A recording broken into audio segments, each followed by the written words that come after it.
Imagine a country born with a dream of unity, only to be torn apart by one of the 20th century's most devastating humanitarian crises. This is the story of the Biafran War, a conflict that began with hope and ended in unimaginable tragedy. When Nigeria gained independence from Britain in 1960, it was a nation bursting with promise. But beneath the surface, deep divisions simmered. Colonial borders had unnaturally fused together hundreds of ethnic groups with different languages, religions, and political traditions. Three major groups dominated this fragile new nation: the House of Fulani in the north, the Yoruba in the west, and the Igbo in the east.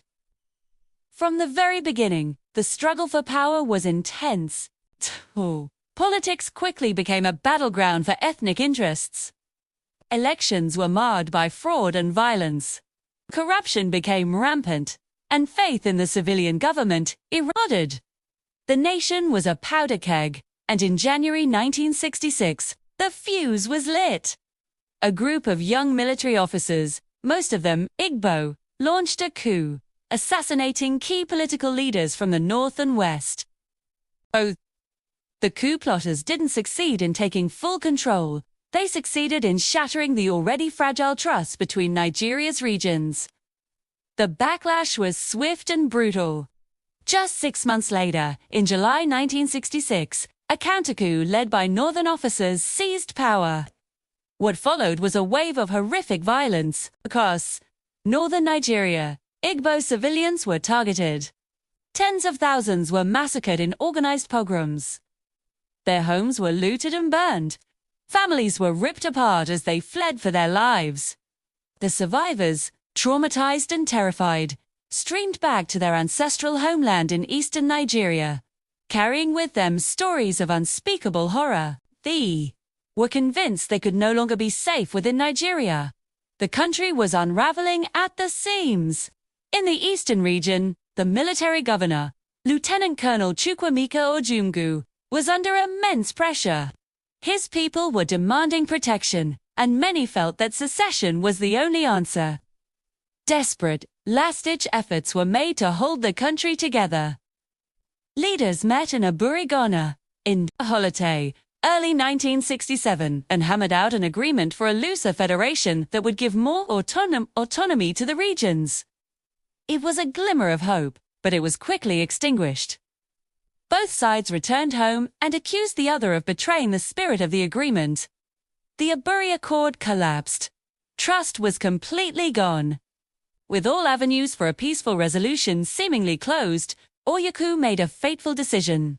On May 30th, 1967, he declared the eastern region the independent Republic of Biafra. He argued it was a desperate act of self-preservation, the only way to prevent the genocide of the Igbo people. But Nigeria's federal government saw it as an act of rebellion, a threat to the nation's very existence. They were determined to crush the secession. On July 6, 1967, Nigerian federal troops marched into Biafra. The Nigerian Civil War had begun. What the Nigerian government predicted would be a swift police action, a matter of weeks, spiraled into a grueling 30-month war. The conflict was fought on land, in the air, and at sea. The larger and better-equipped federal forces slowly but surely pushed back the Biafran army. They captured key towns and oil fields, tightening their grip on the breakaway republic. A crucial part of their strategy was a complete naval blockade. Nigeria sealed Biafra's borders, cutting it off from the outside world. No food, no medicine, no supplies could get in. The blockade was devastatingly effective. As Biafran territory shrank and farmland was lost to the advancing army, a catastrophic famine took hold. The world watched in horror as images of the war's victims were broadcast across the globe.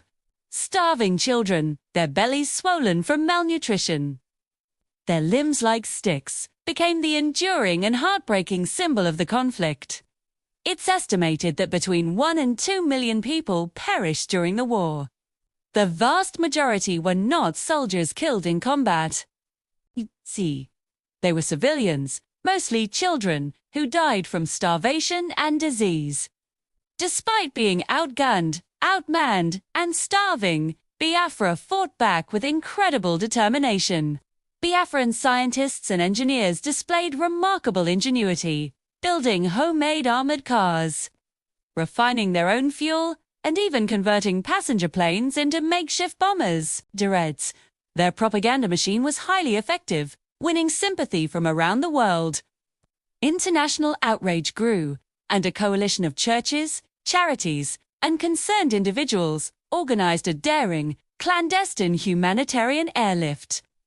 Every night, brave pilots flew planes loaded with food and medical supplies into a secret airstrip, landing in total darkness to avoid Nigerian anti-aircraft fire. These heroic efforts saved countless lives, but they couldn't stop the war. By late 1969, the end was near. Biafra was reduced to a tiny, overcrowded pocket of land.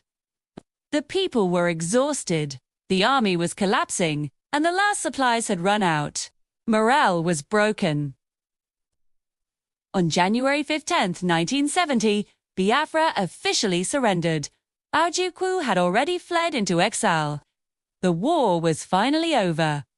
In the aftermath, Nigeria's leader, General Yakubu Gowon, declared there would be no victor, no vanquished.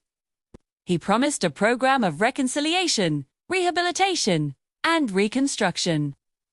But for many, these were just words. The scars of the war ran deep. The Igbo people, who had lost their savings when Biafran currency was declared worthless, faced economic exclusion and political marginalization for decades. 2. The trauma of the war lingered, a painful, often unspoken memory haunting the entire nation. The Biafran War was a tragedy born from fear, mistrust, and a catastrophic failure of leadership. It stands as a powerful and chilling reminder of the dangers of unresolved ethnic divisions and the devastating human cost of war when dialogue fails. The echoes of this conflict still resonate in Nigeria today, reminding the nation and the world that true unity can never be achieved through force. It must be built on a foundation of fairness, justice, and respect for all. Thank you for watching. If you found this video informative, please like, share, and subscribe for more deep dives into history.